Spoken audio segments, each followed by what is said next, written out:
Okay, thank you, Deb, and welcome everybody. It's really exciting to be here and talk about this fire. This is a real passion of mine. Are you hearing me all right? Oh, good. Okay. As presumably most of you know, next week marks the 150th anniversary of the Great Peshtigo Fire, and it is one of the most compelling and fascinating stories in Wisconsin history, and in fact in United States history. It's not just a story of extreme fire behavior, although it's certainly that. It's also a story of individuals and families. And as a family history researcher, I've always had a passion about finding family stories, and I've come to have a passion for rediscovering the stories of the families and individuals who went through this horrible ordeal. Tonight, I'm going to be focusing on several of these families and telling the story through their eyes. But first, let's have some background. How do you describe the Peshtigo Fire? One survivor, a very proper lady, in her later years, summed up the experience in these three eloquent words: it was hell. The Great Peshtigo Fire happened again on October 8th, 1871, which is the same night as the Great Chicago Fire. Now that seems like an almost unbelievable coincidence until you realize that both of these conflagrations were caused by similar conditions and fanned by the same weather system. There were also terrible fires in Michigan that night, part of the same weather system. Whoops. It was the deadliest fire in US history.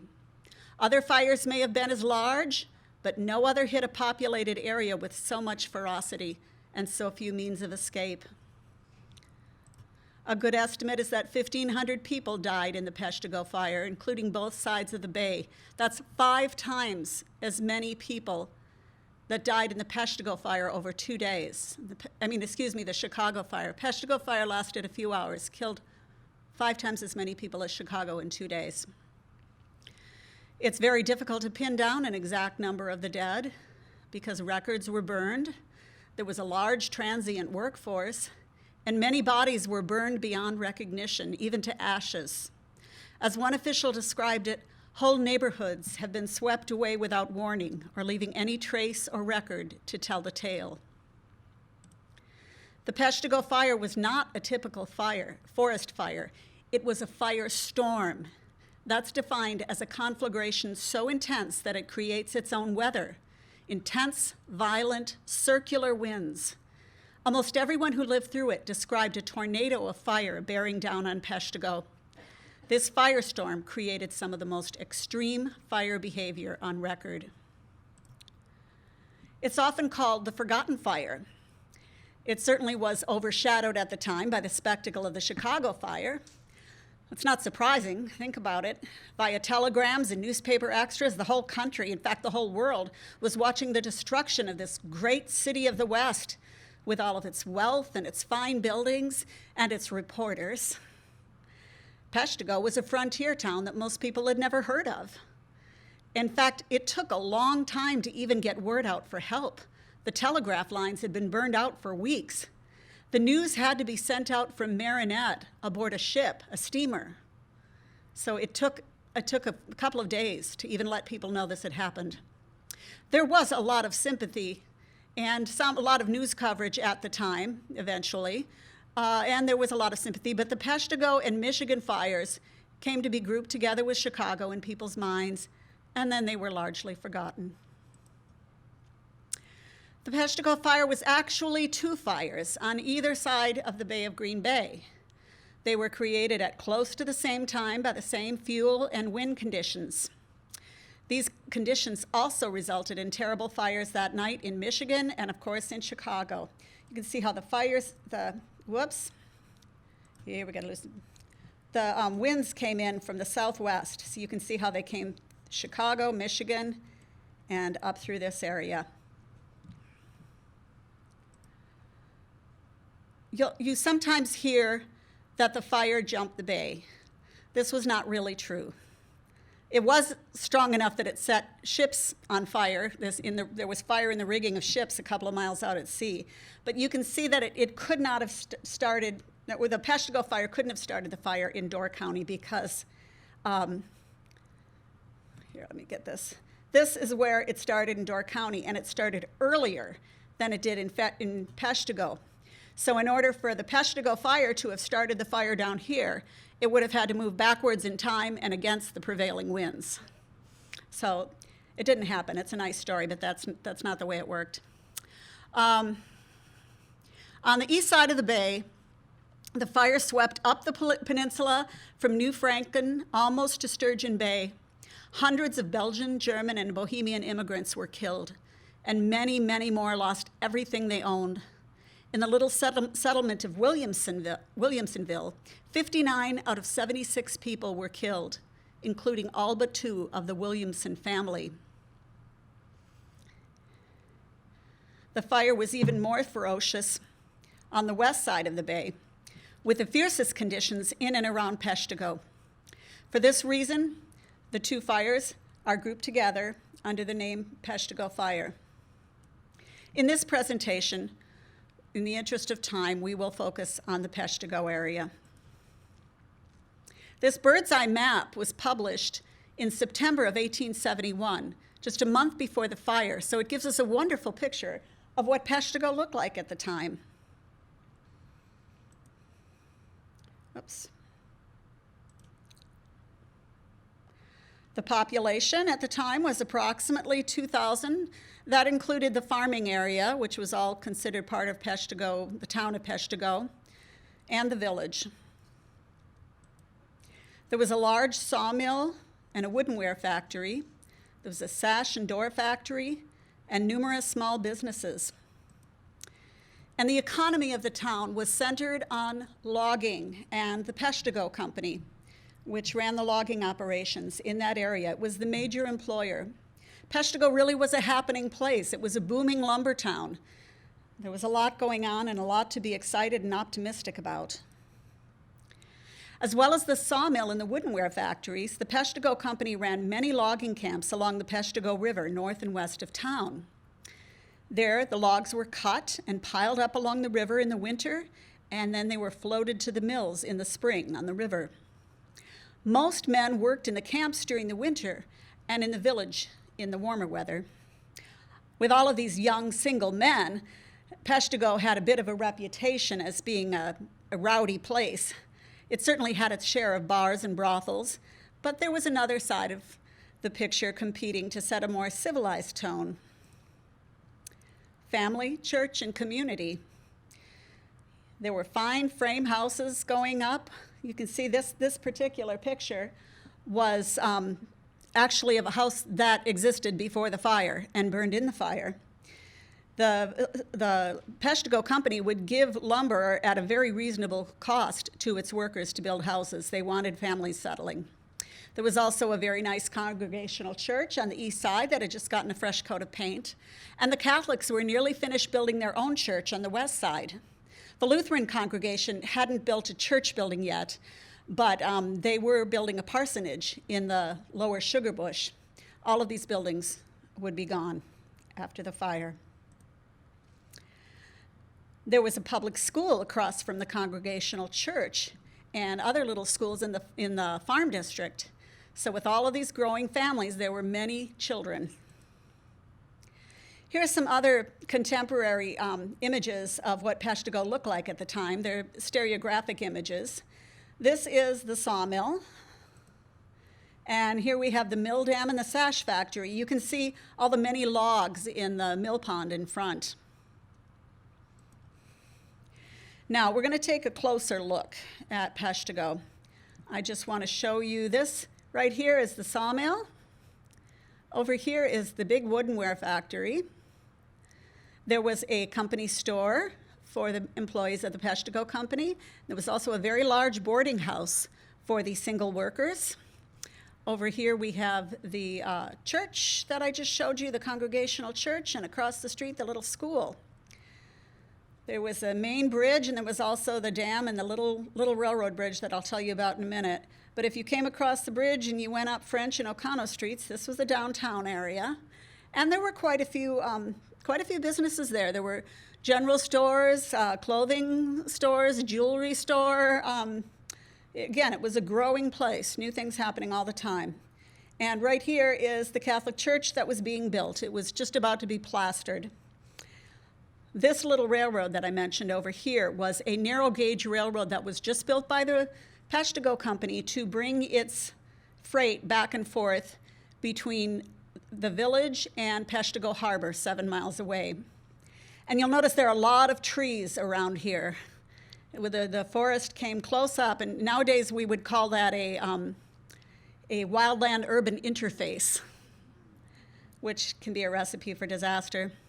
I should mention that there was not yet a regular railroad connecting Peshtigo to the other cities, but the Chicago and Northwestern Railroad was building a line. They were in the process of building it around Peshtigo, and people were really looking forward to having that connection with the outside world. Then there was the Sugar Bush, the farming district. The name came from the many stands of maple trees. Now, maple trees need fertile soil. So when they were cleared, it made for good, fertile farmland. And these were nice, prosperous little farms. Many mill and factory workers in the village were saving to buy land in the bush. There was a real interconnectedness between the village, the farms, and the lumber camps. I created this map on Google Earth using land descriptions, many of which, by the way, I found here in the Area Research Center in tax records and probate files. They look like boring records, but they can give you good information because using those land descriptions, I was able to recreate most of the farms in the sugar bushes. And it gives me an idea of where people lived in relation to each other and where they lived in relation to the fire as it came in. You can see also that there's 3 miles of pine forest between the village and the farming area. They were not right up against each other. All right, let's talk about some of the families. First, I want to talk about the Bakeman and Lawrence families in the lower Sugar Bush. They were next-door neighbors. They had farms 3.5 miles from the village in the lower Sugar Bush. Like so many others in the lower bush, they were devout Lutherans from Mecklenburg. They were each part of large extended families which had settled in Peshtigo in the lower Sugar Bush. The Bakemans were from Hagenau and the Bartels from Krivitz in Mecklenburg. John, or Johann, and Louisa met and married in Peshtigo.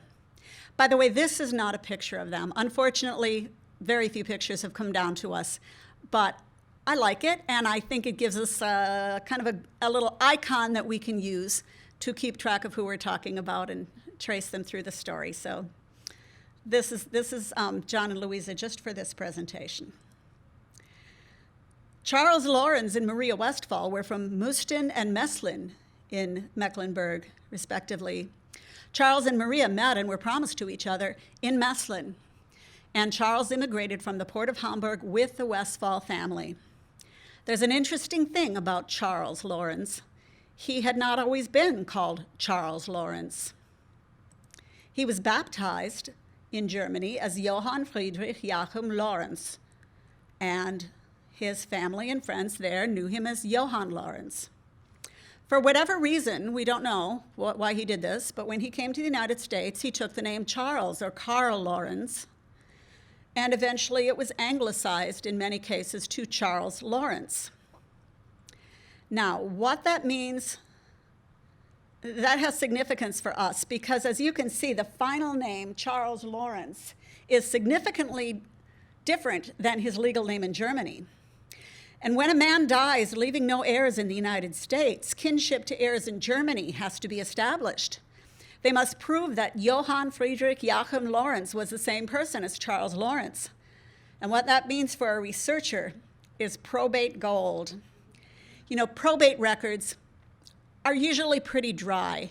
Other than the wills, it's hard to find genealogical information, although you can by looking between the lines and all of the other dry, dusty documents. But this file was amazing. First, it had genealogical outlines with names, dates, and places of the family back in Germany. There was a deposition in the American consulate in Hamburg from his brother, Friedrich, documenting his immigration, marriage, and name change. There was a marriage contract, and best of all, there were letters that he had written back home to his family in Germany to tell them about his new life in the United States. Now, this probate file is actually online at Family Search, but in the Area Research Center, I was able to actually hold these in my hands, which after I had come to know and love this family, it was really cool to hold those records and to look at them a little bit more closely in real life. The marriage contract is very interesting. It was drawn up and signed in English in the English consulate in Hamburg on the very day of their immigration, 15 September 1857. Why? Well, we see it in the document. It says that we are here in Hamburg and about to emigrate to the United States of America, and being desirous of entering into the state of matrimony, and the laws of Hamburg not permitting us to do so. So they were not allowed to marry in Hamburg and Mecklenburg. The marriage laws in Germany at this time were extremely restrictive. And it's a really fascinating story. I could do a whole other presentation on that. But suffice it to say, they wanted to get married, and they couldn't do it in Germany. So in the consulate there, they promised each to the other that we will love, cherish, and protect the other, that we will stand each by the other in sickness as well as in health, in adversity as well as in prosperity, and through our whole lives we will cling to each other, forsaking all others, so long as we both shall live. I find these words very, very moving, and they gained a new poignancy in the events that were to happen later on. They also covenanted with each other that they would, because again, this was just a contract, it wasn't an official marriage. So they promised that as soon as they got to the United States or any other country where we can legally do so, we'll go before a justice of the peace or some other person authorized to celebrate the banns of matrimony. So they had to make it official. Now it's interesting that they, according to the Hamburg passenger list, they entered the boat as a single people. When they arrived in New York, they were listed as a married couple. So apparently they didn't wait till they got to the United States. They were married on board the ship, which is kind of cool. Now, they had an awful voyage. There was an outbreak of cholera on board. There are stories in newspapers about this ship as it came in. 17 people died and were buried at sea. So you can imagine how terrifying that was. But they managed to arrive in New York intact after 6 weeks, and the Westfalls and the Lawrences made their way to Niagara Falls, where they lived for 2 years. And then in fall of 1859, they moved to Peshtigo. Charles worked in the sawmill for a number of years to save money. And eventually he bought that 80-acre farm in the lower bush right next to the Bakeman farm. This is what the Lawrence family looked like in October of 1871. Charles Lawrence is age 37, Maria Westfall Lawrence, 36, and they had 4 children, Caroline, age 10, Charles, age 5, John, age 3, and a baby. So how about the Bakemans? The Bakemans in October of 1871, John was 38, Louisa Bartles Bakeman was age 32, George was 12, Charlie was 11, Emma was 8, and Johnny was 6. Charlie's kind of interesting because in his elderly years, he recorded an oral history of his experience in the fire, which is very valuable to us, as you'll see. Now, there's another family that I want to talk about that was in the western part of the lower Sugar Bush, and this was the Newbery family. This was a big clan. They came from Connecticut via Trumbull County, Ohio. Again, this is not their picture, and it's a little bit off even in the period, but it gives you an idea of a big family. They had 11 children, 10 of whom survived to adulthood. And they came from modest means, but by the time they reached Wisconsin, Henry had saved, and he wanted to provide for his children. You can see that this really was the focus of his life. He spent a long time living with one of his sons, getting him set up in the shoemaking business, and then he kept buying more land and helping his sons and his daughter and son-in-law get settled on their own farms. I colored these farms in blue so you can see how much land they had. And each of the children had their own little farmstead, in some cases two, where they could get a good start in life. This, by the way, this is a lot of land. This is about 2 miles across almost, and 1.7 miles north and south, so they had a lot of land. This was the Newbery clan in Peshtigo in 1871. Again, out of 11 children, 2 had died, 2 sons were in California, and there was a married daughter living in Menominee. That left 6 children and their families living in the lower sugar bush. So we had Henry, the patriarch, 72, and his wife, Nancy, was age 66. Their youngest son, Selah, was 20. He was the only one not married yet. Walter was the oldest son to be in Peshtigo. He was 38. His wife, Louisa Preston, Newberry, was age 29. And they had, Nellie was 5, Walter was 2, and they had a newborn baby. William was 35, and his wife, Ellen Wolcott Newberry, was age 26, and they had a 1-year-old baby.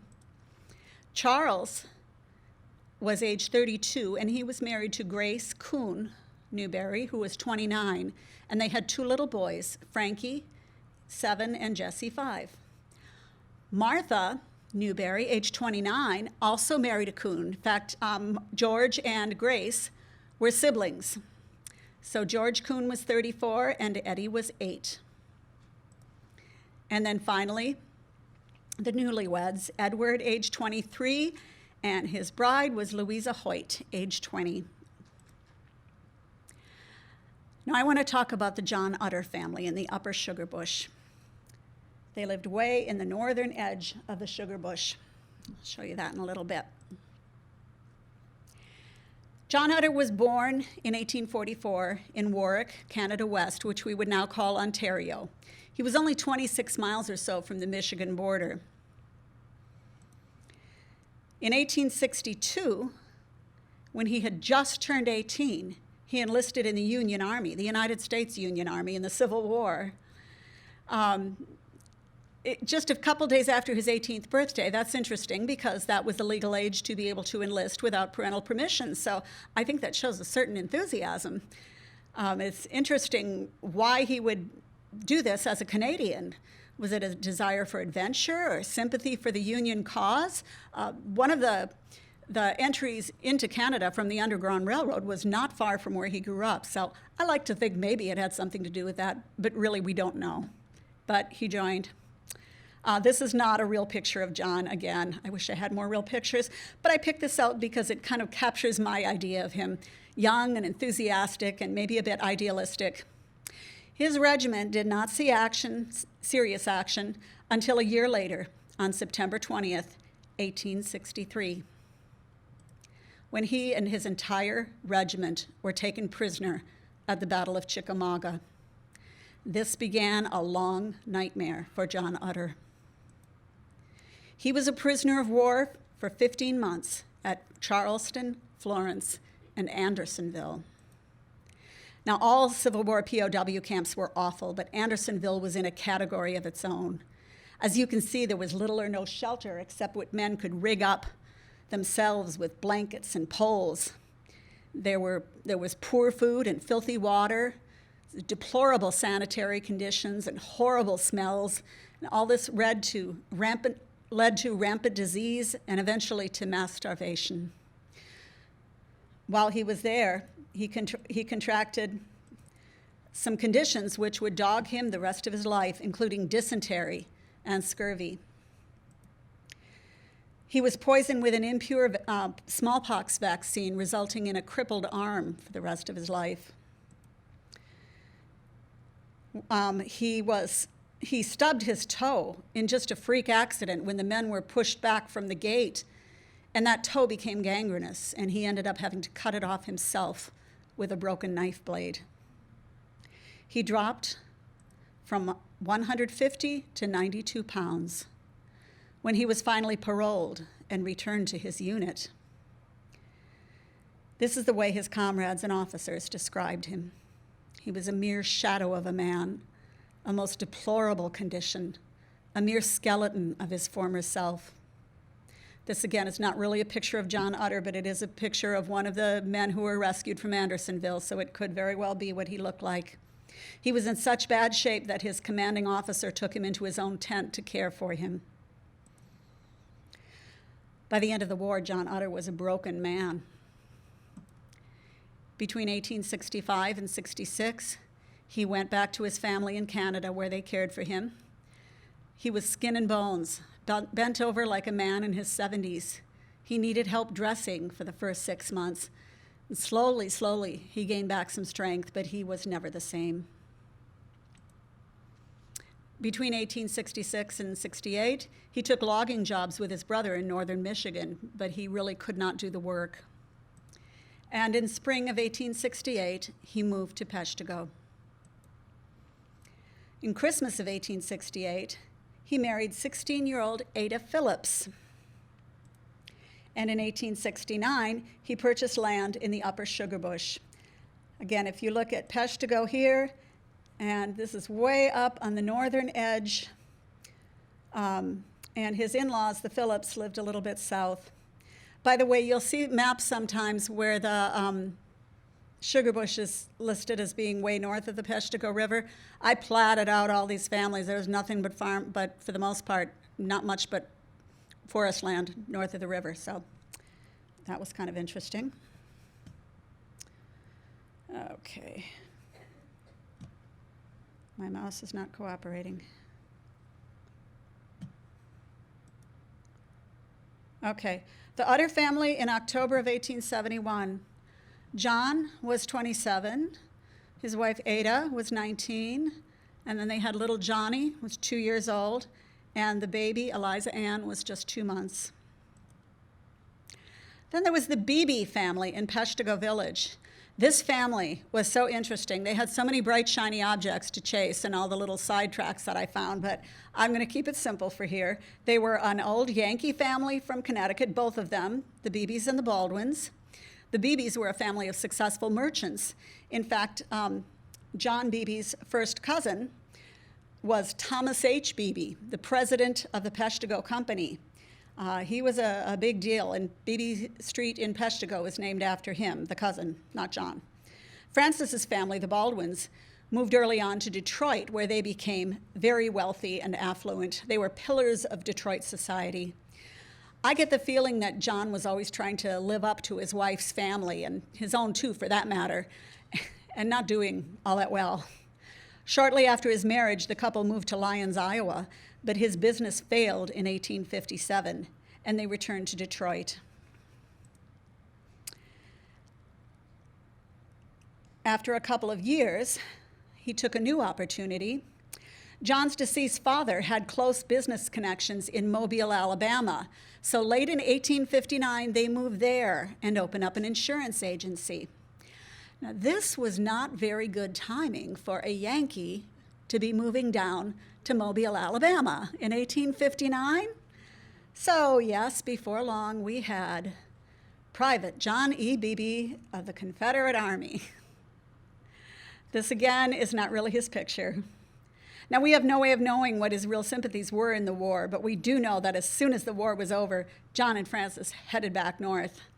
And eventually, he seems to have called in a favor from his cousin, Thomas H. Beebe of the Peshtigo Company, and they landed in Peshtigo. I really think that he had to have been the only Confederate veteran within 100 miles. I think he probably kept that on the down low. He worked as a bookkeeper for the company store. That's a somewhat modest job, but it had good prospects. William Ellis, who was the supervisor of all the operations in Peshtigo, had started as the bookkeeper for the company store. So the Beebe family in October of 1871 consisted of John, age 40, Francis, age 38, Naomi was 9, Willie 5, Celia 2, and little baby Eben was 2 months. Now, you can't really tell the story of the Peshtigo Fire without talking about Peter Purnin. He was born Jean-Pierre Purnin in 1822 in France, and he was ordained in France as well. He was a missionary priest on the U.S. frontier, which at that time included Illinois, Wisconsin, and Minnesota. In 1871, he was a pastor of parishes in both Marinette and Peshtigo. He was a very energetic and enthusiastic man. That's how he strikes me. He was a church builder. He supervised the building of a new church, school, and rectory in Marinette, and he was in the process of building that Catholic church in Peshtigo, which was nearly completed. All of these buildings would burn, by the way, in the fire. This photograph, and this really is a photograph of him, it's nice to have a real photograph, was taken more than 20 years after the fire, but I think it shows that he was a strong, robust man with great determination. Most important for our purposes, he was the author of the best eyewitness account we have of the Peshtigo Fire. So what were the conditions in October of 1871 in Peshtigo? Well, there had been a severe drought. There had been almost no rain until spring. Many creeks, ponds, and wells had gone dry. Even the swamps and marshes had gone dry. The fuel load in the area was massive. There were the pine forests, fallen leaves and pine needles, peat marshes. The marshes, again, had become dry, and dry peat is explosively flammable. There were huge piles of slash. That's the leftover stuff. When they cut the trees, they would take the good stuff, the logs, and everything else they just left in piles for it to dry out. So you had these huge piles of slash from railroad construction and land clearing and lumber camps. You had logs and mill waste curing in the mill yard, all bone dry. There were wooden sidewalks and corduroy roads, and there was sawdust everywhere. They even used sawdust on the streets to keep the dust down. So basically, with all of this fuel everywhere, it was almost as if Peshtigo was on a funeral pyre.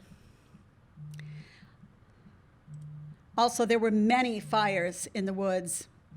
This was fire season, so some of that wasn't surprising for there to be fires going on in the woods. It just happened at this time of year. But this year they were so much worse than usual. There were many causes. They were clearing land for farms and for the railroad right-of-way. They were burning slash. Fire was a tool that everyone used, and it was just taken for granted that sometimes it would get away. Fire was being fought constantly that fall, as far south as Horicon Marsh. In fact, a huge fire had nearly destroyed Peshtigo 2 weeks earlier, but the citizens fought it off. They really thought they had dodged a bullet. Because of these fires, northeastern Wisconsin was under a pall of smoke, even in cities like Green Bay. It irritated eyes, throats, and lungs. Near Marinette, the Green Island Lighthouse had to keep its light lit all day long to prevent ships from foundering in the smoke. Again, to some degree, this happened every fall. There was always smoke, and the feeling was that the rain would come and that would take care of it. But this season, the rain did not come, and it was all so much worse this year. The result was a growing feeling of dread on the part of a lot of people. People were exhausted from the constant vigilance and effort of firefighting. It was getting hard to breathe. Many spoke of a heavy, oppressive atmosphere which hung over the area for several days before the fire. Some managed to stay in denial. Others were sick with dread that some terrible calamity was approaching. Now, on Sunday, October 8th, one person who felt this sense of dread was Father Purnin. He had been watching the development of fires in previous weeks with real concern. There were a lot of smoldering underground fires that would come up every so often, little flames licking up between the trees and under the leaves. Sometimes these would burst into real ground fires that had to be put out. So it was a dangerous situation. There was an oppressive atmosphere, a moody and mysterious silence. He felt strangely dull and lethargic. He noted young people passing by, bent only on amusement, as he said, but he felt apprehensive and listless. He feared some coming disaster. At about 8:30 p.m., he saw a red glow over the horizon in the southwest, and he heard a distant roar. Immediately, his lethargy fell away, and he became very focused. He knew what he had to do. So, we've got the Laurens and the Bakeman families, next-door neighbors in the lower sugar bush. Charlie Bakeman, who was then a boy of 11, I mentioned him earlier, he told the story of that day many years later. His mother had been extremely anxious. She kept the children at home, and she wouldn't let them go out hunting or playing like they usually did with their friends on Sundays. Instead, she insisted they get the water and fill the barrels around the house. She told them to bring the cattle and the horses in and to prepare the harness and the lumber wagon in case they needed to get away in a hurry. Now, Mr. Bakeman seemed to think she was a little nuts, but he humored her and did what he was told. When he and his son Charlie were out in the pasture rounding up stray cattle, their neighbor, Charles Lawrence, came running towards them looking worried. "Bakeman," he said, "something terrible is going to happen. I don't know what it is." Mr. Bakeman replied, "Well, Charlie, you're tired and wore out. You go home and lay down on your couch and have a sleep, and you'll feel a whole lot better." So Charles Lawrence didn't look reassured, but he turned and trotted towards home. And Bakeman stared after him for a few moments, and then he said, "Well, I guess he's gone crazy too." Then he continued to do what Mrs. Bakeman had asked. We can only guess what was going on with the Newberry clan, but they probably were making preparations the way a lot of other farm families were doing, hoping that there would be no fire, but in case fire came, they wanted to be ready. They would probably have had a plan for what they would do. They had probably had water around and probably cleared flammable stuff around the house and hoped for the best. Now, one family in the clan, which was daughter Martha and her husband and son, the Coon family, they seem to have gone to the village for the fire season. This was a very good thing because unlike the rest of the family, they would have somewhere to run. In the Upper Bush, Ada Utter had been quite sick in bed with her 2-month-old baby. Her mother had visited and nursed her the day before. But on this day, it was up to John to care for his sick wife and small child. What none of them could know was that on October 8, 1871, there was a huge low-pressure system that was bringing gale-force southwesterly winds to Wisconsin, Michigan, and northern Illinois. And Peshtigo was right on the leading edge of that.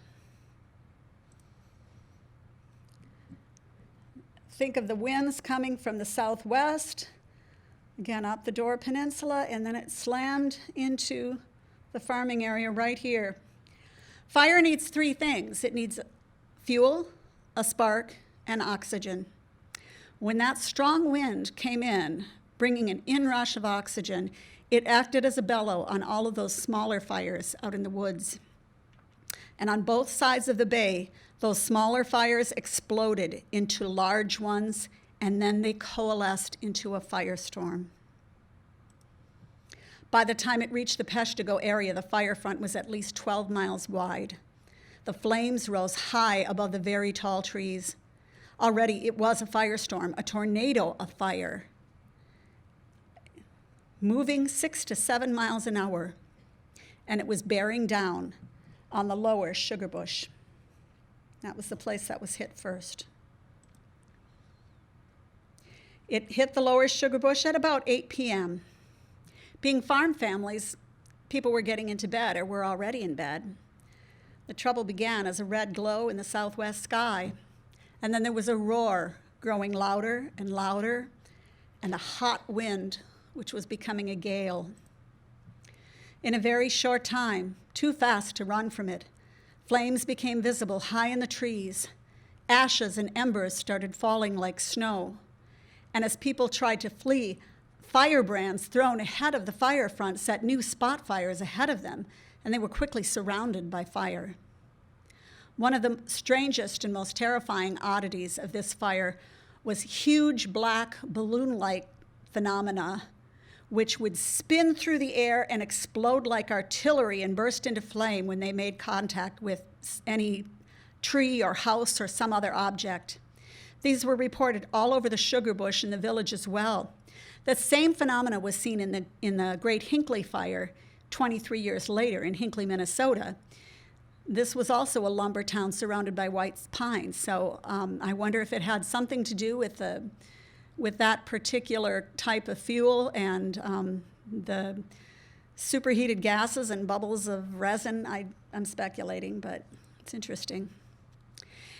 And then the fire front descended on the farms with unimaginable fury. The very air seemed to be on fire. People died. Some burned, others died from suffocation or from breathing the superheated air. They died in cellars and wells. They died in their homes. They died in the fields or roads or woods. They died as they tried to flee. What's amazing is that any of them survived. Unlike those in the village, they had no river to flee to. Some were able to lie in streams or ponds that had not completely dried out. And many tried to flee to the village by wagon.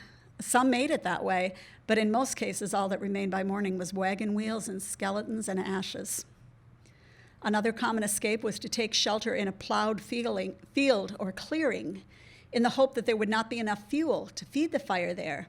This was a good plan in a normal fire, but it didn't always work in this case. This fire seemed to burn even where there was little or no visible fuel. Embers and brands dropping from above lit hair and clothing on fire. It helped if people could cover themselves with blankets, but still they had to constantly beat out flames. Many covered themselves or their children with dirt. People would not, by the way, have been standing or sitting up as they are in this painting. They would have been lying on the ground with their faces planted in the dirt, gasping for breathable air. So what was happening with our Lower Sugar Bush families? As Charlie Bakeman told it, he and his brothers and sisters were just settling into bed at about 8 o'clock when they heard their mother scream. They looked out the window and saw that the whole sky was aglow and a terrible roar was growing in the southwest. They all hurried outside and hitched up the wagon. As they did so, they heard explosions as the fire balloons I talked about earlier hit trees and their roof. Their house was quickly engulfed in flame. They could see a great tornado of fire bearing down, drawing everything into it. Mrs. Bakeman's preparations saved them. They were ready quickly, and with their horse running at full tilt, they stayed ahead of the fire, but barely. In places, the firestorm winds had knocked down trees in their path, and they managed to go around them or to jump the wagon across them. They were not interested in stopping. When they reached Peshtigo, the Bakemans screamed warnings at the citizens there, but many did not seem to believe them. All too soon, the danger was obvious, and the fire was upon them. Many people ran in terror to the river. Others dove into wells, one on top of another, and some simply stood and prayed, dying where they stood. The Bakemans continued in their wagon over the bridge, hoping to stay ahead of the fire. They immediately found that the east side of town was by then on fire as well. They were surrounded, so they hurried into the river. The Newberry clan was farther west in the sugar bush, lower sugar bush. They were probably hit even before the Bakemans. Nancy, the matriarch of the family, was visiting her adult daughter in Menominee, her married daughter, and she escaped the fire. But her husband, Henry, and the youngest son, Selah, perished. Henry's body was never found. Walter, his wife Louisa, and their 3 little children all died. William and his family ran for half a mile and then took shelter in a small pond. Charles and his family arrived at that pond too, but he and his boys ran on, trying to get away from the fire.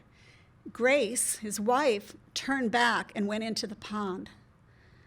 William's family and his sister-in-law Grace all survived, but Charlie and the 2 little boys were killed. The Kuhn family, Martha, George, and Edward, were in the village and managed to flee to the river where they all survived. But the young married couple, Edward and his bride Louisa Hoyt, both perished. In that one terrible night, 12 members of this family died. How about our Lawrence family? How did they fare? There are 2 slightly different stories that have come down to us. In one, like the Bakemans, they had made it to the village and were hurrying to the river. In another, they huddled in a clearing, like so many others, hoping the inferno would pass around them. What all of the eyewitnesses agree on was that as the family clung together, one of those huge black fire balloons landed on them and wiped them out instantly. The words in their marriage contract come back to me. And through our whole lives, we will cling to each other, forsaking all others, so long as we both shall live. And indeed, that family clung to each other as their lives ended in that terrible fire. Back to Father Peter Purnin in Peshtigo village. When he began to hear a muffled roar and saw a red glow over the western horizon just before 8:30, he became very focused and active.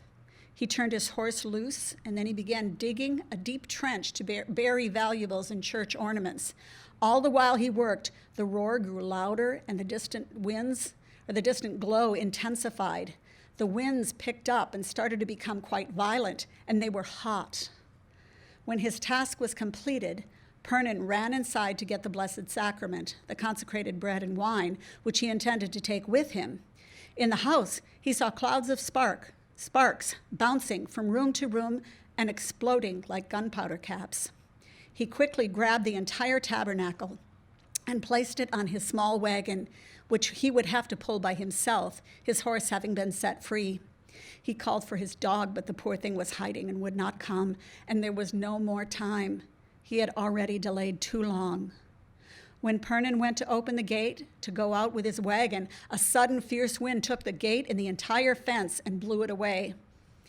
He himself was blown down several times as he pulled the wagon toward the river, but he managed to get up again. Just going to show how the church was here, and he lived right by the church. So he came up Ocano to the river, and he decided that it was safer on the other side. So he crossed the bridge, and his first impulse was to go right, but there was such a huge inferno with the company store and the sawmill that he couldn't get through that way. So instead, he went left and went into the river down in this area. Whoops.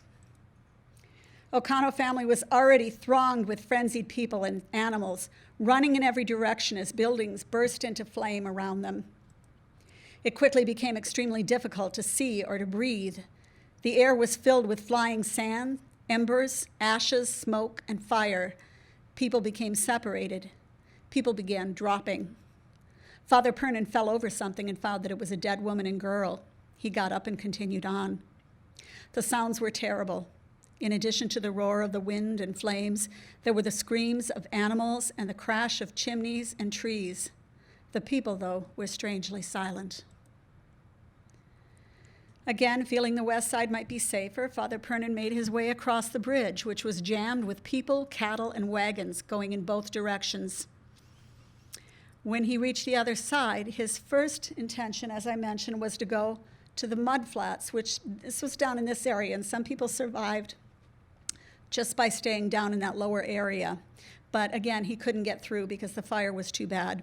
So instead, he went to the right, and he went down by the river there. I just wanted to point out that this big boarding house, 3-story boarding house, was also engulfed at that time. Now, about 70 people had taken refuge in there. A lot of people wonder why people would be so stupid as to run into a wooden building in a fire. But you have to remember that there was no good choice, and they were in an absolute panic. And when there is fire falling from the sky, your first impulse is to get under something. But sadly, all 70 of those people were burned to death. So Father Purnin instead turned to the left and made his way down to the river. He kept a safe distance from the bridge because he feared it might collapse, and that was a good idea because it soon did collapse with everyone on it. At the riverbank, he found people standing in dumb, indecisive terror. They seemed to feel that the end of the world had arrived and that there was no use fighting it. Well, Father Purnin resolved this theological quandary by pushing them into the river. Where in all this horror was the Beebe family? Our Confederate Yankee and his wife and their 4 children. They had taken refuge in the company store, but soon that building became engulfed and they had to make a run for it. John was carrying 2-year-old Celia, and Francis carried Eben, the baby. 5-year-old Willie became separated immediately, and John begged a man he knew, for God's sake, find my boy. And then they lost their little girl, Naomi. They couldn't find her, and one by one, they dropped before they got to the river. Only little Willie survived. Their neighbor, Mrs. Ellis, later described their fate in a letter to a friend. Mr. Beebe and his family were burned to death trying to get from the store to the river. They stayed too long. He was crazed with fright. It was an awful thing for our darling Mrs. Beebe and the family we loved so well to meet such a fate. Their little boy was saved, but 3 darling children died with them. It was about 10 o'clock when Father Purnin parked his wagon on the shore and went into the river. By the way, the tabernacle on the wagon was found the next morning, by the way, mysteriously free from damage, and many people believe that was a miracle.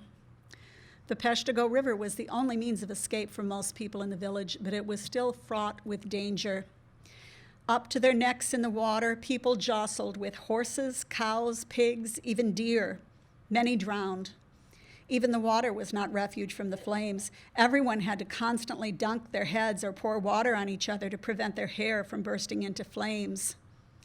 There were strange sights in the river. Charlie Bakeman told of seeing a woman going by riding on the back of a steer. He had to put his head under the water to keep it from bursting into flame, and when he came back up, she was gone.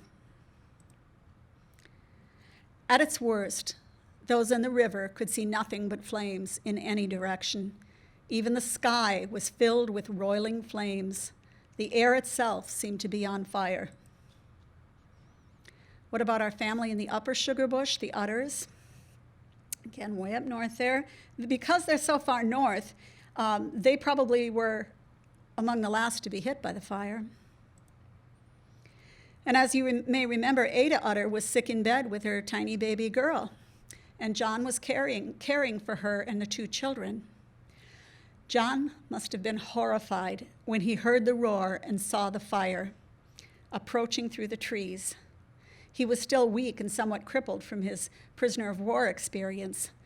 He could not carry all 3 of them. So he grabbed his 2-year-old son and ran from the house, hoping to pass him off to friends and come back for his wife and daughter. But he couldn't find the friends. In a panic, he ran back to his house and found that his house was engulfed in flames. Ada and Eliza Ann were in there, and there was nothing he could do. All that remained was to try and find safety for himself and his little boy. In the morning, his in-laws, the Phillips, found John stumbling along the road, clutching his toddler under his coat. The child was dead. John Utter had passed through hell once again. Father Purnin was in the river for about 5.5 hours. On his first attempt to get out, a voice warned him that he was on fire, and he quickly got back in. Finally, Peter Purnin, the Bakemans, the Kuhn family, and all the other survivors were able to emerge from the water and collapsed exhausted on the bank. Ironically, they faced a new danger, the cold. They were soaked to the skin, and this was October in northern Wisconsin. Also, many were unable to see because their eyes were swollen shut from the heat. For those who could see, one more horror awaited them. When the sun rose, they saw what was left of Peshtigo. All around them was a moonscape of ashes. Worse, dead bodies were scattered everywhere, most burned beyond recognition. These are real images of Peshtigo after the fire. You can see what's left of a railway car here, just the wheels.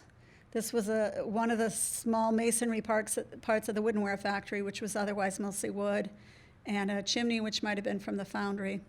But it was just desolation. Help eventually did come to supply the needs of the survivors and to bury the many dead. Luther Noyes, who is the editor of the Marinette and Peshtigo Eagle, wrote to Governor Fairchild explaining the situation and begging for help. Quote, "I am writing you neither a frenzied nor a fancy sketch. Would to God it was. It is a heartbreaking reality, and I am telling you the truth." These words are typical of comments made by reporters and letter writers and others. The expression, "no pen can tell the tale," came up in many accounts. Governor Fairchild, in his pleas for help and relief and aid, repeatedly assured his correspondents that he was not exaggerating the appalling situation. The Peshtigo Fire was simply too horrific for words. At this point, there's one other family that deserves to be mentioned, which was Lucius Fairchild, the governor, and his wife, Frances Bull Fairchild, the First Lady. Lucius Fairchild was a war hero who lost his arm at the Battle of Gettysburg, and he was just winding down his third term as Wisconsin governor. His wife, Frances Bull Fairchild, was just 25, almost 26 at the time of the fire.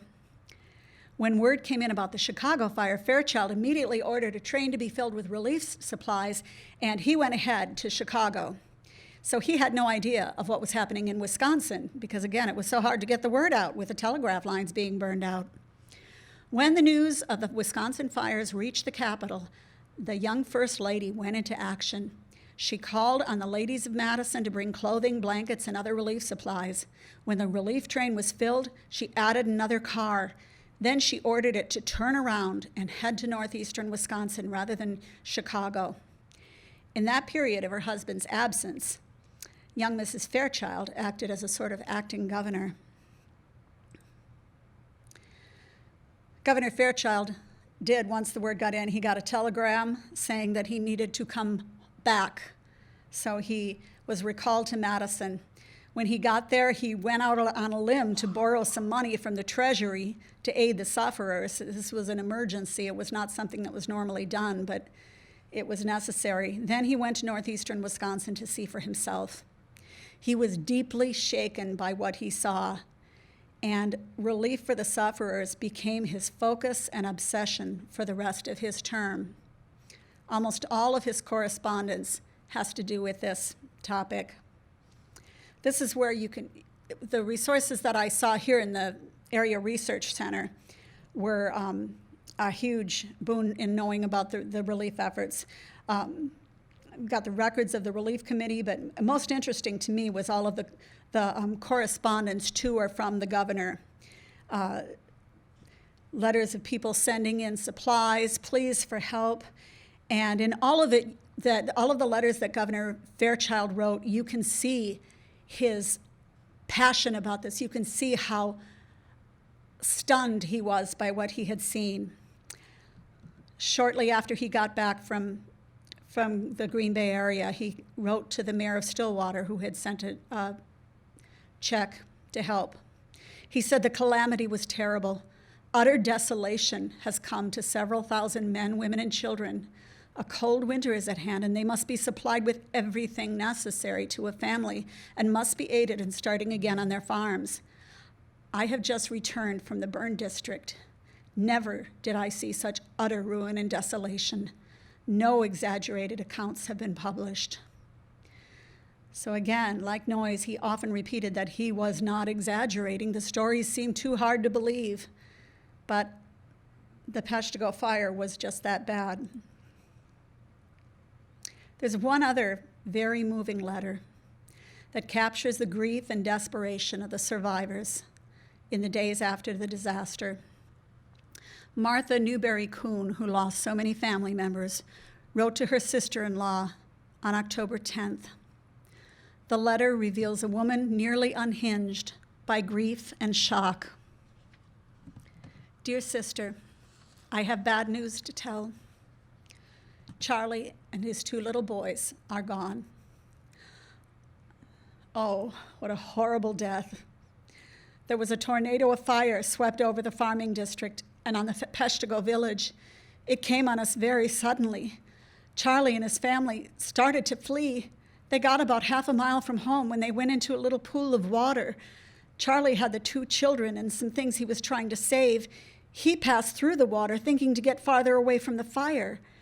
Grace turned back into the water and was saved. In the water were Brother William and his family, his wife and baby, and his wife's sister. They were all that remained to tell the tale. Oh, Mary, it was truly a night of horror. It rained fire. The air was on fire. Some thought the last day had come. Mary, my father, 4 brothers, 2 sisters-in-law, and 5 of their children, 2 of Grace's and 3 of Brother Walter's. Ah, dear Mary, we are almost crazy. One can hardly keep one's senses together to write you anything. George went over to see if he could find their bodies. He found Charlie and the children about 5 rods from where Grace was. Charlie and Jesse were lying on their faces, and Frankie was sitting down by a stump with his hands up to his face. Poor, poor little ones. Mother was saved. She was in Menominee on a visit. But poor old father, he was burned, and most all of my brothers.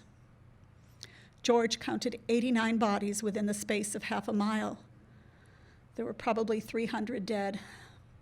Oh, Mary, Grace has no clothes. I either. Our eyes are all burned. But we're better now. Grace has poultices on her eyes, and they're getting better. George, Eddie, and I were saved by fleeing to the river. Grace wants to go to her father as soon as she gets the means to do so. We'll have to make some clothes for her. George and I did not save any clothes. Eddie was in bed. I got him up and dressed him without his stockings. He's without a stocking to his name. George wants you to go see her father and have him send some money to get home with. Poor Grace is sadly afflicted, and my poor mother. George found the bodies of all our folks except 3, father, 1 brother, and his wife. He's going tomorrow with some men and some boards to bury them. 1 brother was burned all over except his face. Oh, it is too horrible to write about or to believe. Oh, if they've only gone to heaven. They had time. They must have prayed. Grace said Jesse and Frankie prayed. Eddie said, pray, Mama, to God. And oh, how we did pray. Those who never prayed before prayed that night. I can't write anymore. All I can think of is those dead bodies lying there in the woods. Write to Grace as soon as you can. Martha. Those who survived the Peshtigo Fire retain physical and psychological scars for the rest of their lives. For so many others, their lives were ended. Ada Utter and her 2 little children, the Beebe family, and Charles Lawrence and all of his family. Many victims of the fire were buried in the Peshtigo Fire Cemetery, including many, many who were unable to be identified in a mass grave. Many other victims were buried in the Harmony Cemetery in the Upper Sugar Bush, including another mass grave. And in the Lower Sugar Bush, where the highest death toll occurred, many victims are buried in the May Corner Cemetery. There's one other gravestone far away that moves me deeply. 15-year-old Nellie Marshall, by all accounts a lovely girl, was separated from her family as she fled through the streets of Peshtigo. They found her body the next morning. Her heartbroken family carried her back to Vermont for burial, and there she still lies. These words, "Darling Nellie," say so much about unbearable pain and loss. The Peshtigo Fire was a historic event on a large scale, but it was also a personal trauma and tragedy for the individuals and families who went through it. They deserve to be remembered.